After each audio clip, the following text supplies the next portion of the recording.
Welcome to Samba Samba. Enjoy the video.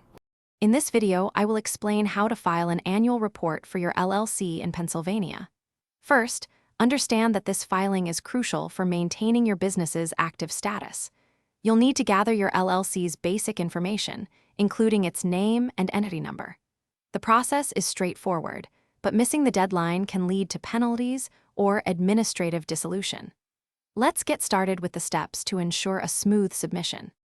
To begin, ensure you have your LLC's exact legal name and its 7-digit entity number readily available.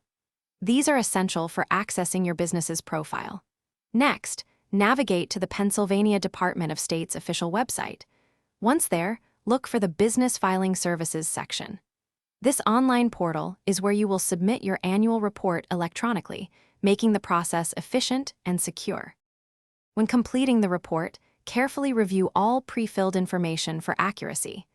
Double-check your registered office address and ensure all members or managers are correctly listed. If any information has changed, update it accordingly within the form. Finally, you will proceed to the payment section.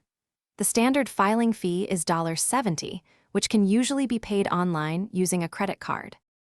After reviewing all details one final time, submit your annual report through the online portal. You will receive a confirmation number or email, which you should save for your records as proof of filing. This ensures your LLC remains in good standing with the state. Remember to check the description below for a link to a fantastic book that can truly change how you think about money, as well as other helpful deals. Staying organized with your business filings is key to long-term success. Thanks for watching. Consider subscribing if we helped you.